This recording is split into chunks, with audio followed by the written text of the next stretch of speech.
Assalamualaikum warahmatullahi wabarakatuh. Alhamdulillahirrabbilalamin. Wabihi nasta'inu ala umri dunya waddin. Wassalatu wassalamu ala asyrafil anbiya'i wal mursalin wa ala alihi wa sahbihi ajma'in, amma ba'du. Salawat serta salam semoga senantiasa tercurahkan kepada junjungan kita Nabi Agung Muhammad Sallallahu Alaihi Wasallam beserta keluarga dan para sahabatnya. Perkenankanlah saya Wanti Nur Hasanah, NIM 211100749 dari Prodi Pendidikan Agama Islam kelas B.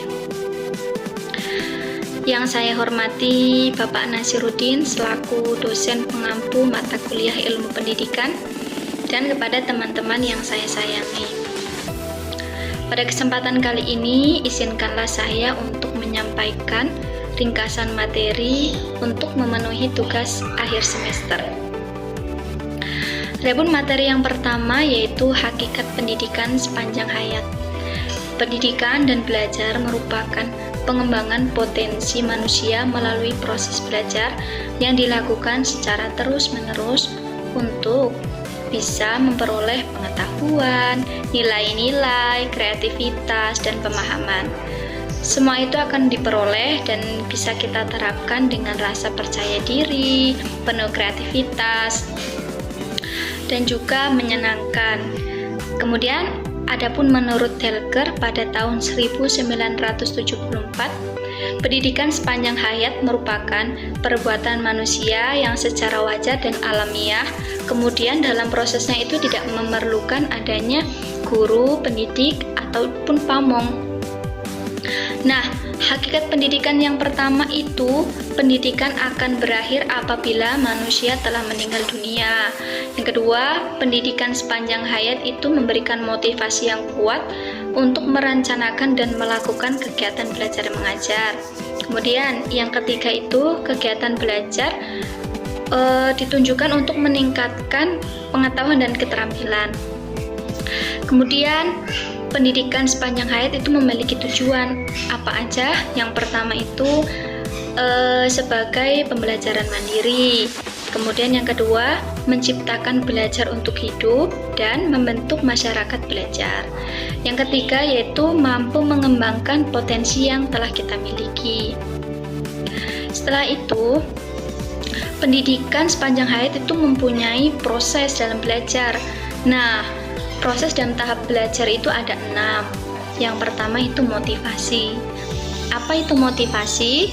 Motivasi itu merupakan dorongan yang kuat dari dalam diri kita sendiri atau bisa juga dari orang lain untuk mencapai apa yang kita inginkan. Nah, ketika peserta didik itu tidak mempunyai minat yang kuat dalam dirinya itu, proses belajar tidak akan berjalan dengan baik. Yang kedua itu ada perhatian pada pelajaran. Nah, pada saat pembelajaran berlangsung itu, peserta didik harus memusatkan perhatiannya kepada pelajaran yang sedang diajarkan oleh bapak atau ibu guru. Yang ketiga yaitu ada menerima dan memahami. Kenapa? Karena agar kita bisa memahami apa maksud dari apa pertemuan dan pembelajaran materi yang disampaikan oleh ibu guru itu. Nah, yang ketiga ada reproduksi. Apa itu reproduksi? Reproduksi itu merupakan pengulangan materi yang telah disampaikan. Jadi, siswa itu harus bisa mengulang atau malah bisa untuk dikembangkan lagi apa yang materi sudah disampaikan oleh ibu guru. Nah, yang kelima ada generalisasi dan yang keenam itu ada penerapan yang telah diberikan materinya. Kemudian, pendidikan sepanjang hayat itu mempunyai wadah. Yang pertama itu pendidikan persekolahan, yang kedua itu ada pendidikan luar sekolah. Baiklah, materi yang selanjutnya yaitu tentang alat dan lingkungan pendidikan. Macam-macam alat pendidikan itu ada 7. Yang pertama itu tentang perintah, kedua larangan, yang ketiga itu pembiasaan, yang keempat pengawasan, yang kelima hukuman, yang keenam itu hadiah, dan yang terakhir itu keteladanan. Kemudian Adapun lingkungan pendidikan itu dibagi menjadi 3. Yang pertama itu lingkungan keluarga, yang kedua itu lingkungan sekolah, dan yang ketiga itu lingkungan masyarakat. Adapun alat pendidikan, apa itu alat pendidikan? Alat pendidikan merupakan alat yang digunakan guna untuk mencapai tujuan dari pendidikan. Kemudian memasuki penjelasan yang pertama. Nah, perintah itu apa? Perintah itu mengandung norma kesusilaan, bersifat memberikan arah, dan memiliki tujuan ke arah perbuatan yang susila. Kemudian yang kedua itu larangan. Larangan itu dikeluarkan jika anak itu melanggar atau merugikan orang lain, bahkan merugikan dirinya sendiri. Yang ketiga itu ada pembiasaan. Pembiasaan ini sangat penting, apalagi bagi anak usia dini. Jadi harus dibiasakan yang baik-baik supaya sejak dini itu perilakunya sudah baik. Kemudian yang keempat itu adanya pengawasan.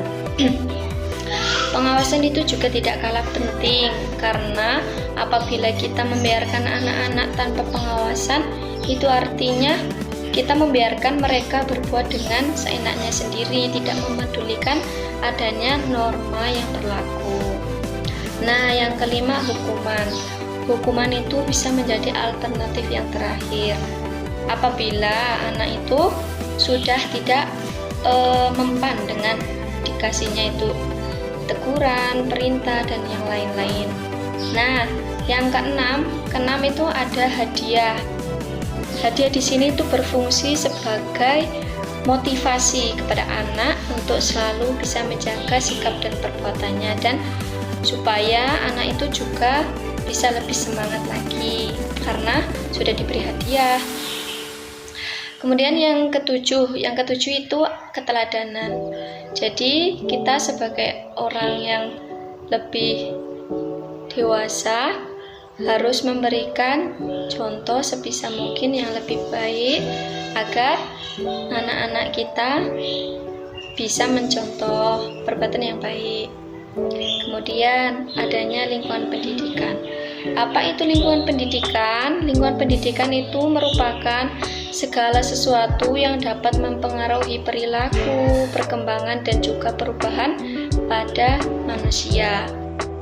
Adapun macam-macam lingkungan pendidikan dibagi menjadi 3, yaitu lingkungan keluarga, lingkungan sekolah, dan juga lingkungan masyarakat. Nah, lingkungan keluarga itu mempunyai peran yang sangat penting karena menjadi sumber utama dari pendidikan. Kemudian yang kedua itu lingkungan sekolah. Sekolah itu merupakan lembaga pendidikan formal yang menerima peran pendidikan atas azas tanggung jawab. Kemudian, pendidikan di sekolah merupakan pendidikan umum untuk menyiapkan peserta didik yang bisa menguasai kemampuan dasar untuk melanjutkan pendidikan atau mencari pekerjaan. Dan yang ketiga yaitu lingkungan masyarakat. Lingkungan masyarakat itu juga tidak kalah penting karena lingkungan masyarakat mempunyai peran yang sangat besar dan bisa mempengaruhi individu. Kemudian masuk materi yang ketiga yaitu tentang sistem pendidikan nasional. Landasan pendidikan nasional. Landasan nasional adalah sebagai wahana dan sarana pembangunan negara dan bangsa yang dituntut mampu untuk mengantisipasi proyeksi kehidupan masa depan. Nah, landasan itu dibagi menjadi 3, yaitu landasan filosofis, yang kedua landasan sosiologis, dan yang ketiga itu landasan yuridis. Jalur pendidikan itu dibagi menjadi 3, yaitu jalur formal, informal, dan internal. Nah, jalur formal adalah jalur pendidikan yang terstruktur seperti TK, SD, SMP, dan SMA atau yang sederajat dengan itu. Ciri-cirinya yaitu tempat pembelajaran dilaksanakan di gedung sekolah. Yang kedua, ada persyaratan khusus untuk menjadi peserta didik, dan yang ketiga kurikulumnya jelas. Kemudian jalur informal. adalah jalur pendidikan keluarga dan lingkungan yang berbentuk kegiatan belajar secara mandiri. Ciri-cirinya itu tempat belajar bisa dilakukan di mana saja. Yang kedua, tidak berjenjang, dan yang ketiga itu tidak ada ujian. Nah, jalur non-formal. Jalur non-formal itu merupakan jalur pendidikan di luar pendidikan formal yang dapat dilaksanakan secara terstruktur dan berjenjang. Kemudian jenjang pendidikan itu dibagi menjadi 3. Yang pertama, pendidikan dasar. Pendidikan dasar itu pendidikan yang melandasi pendidikan menengah. Pendidikan dasar itu berbentuk SD, MI, SMP, atau MTS, dan yang sederajat dengan itu. Kemudian pendidikan menengah. Pendidikan menengah itu berupa SMA, MA, SMK, atau MAK. Dan yang terakhir itu pendidikan tinggi. Pendidikan tinggi merupakan jenjang pendidikan setelah pendidikan menengah. Nah, pendidikan tinggi itu bisa berbentuk seperti perguruan tinggi atau sekolah tinggi dan yang sederajat dengan itu. Kemudian, jenis-jenis pendidikan itu ada pendidikan umum, kejuruan, akademik, profesi, keagamaan, dan juga pendidikan khusus. Baiklah, sekian yang dapat saya sampaikan. Apabila banyak kesalahan dalam menyampaikan materi, saya mohon maaf yang sebesar-besarnya. Wabillahi taufiq wal hidayah. Wassalamualaikum warahmatullahi wabarakatuh.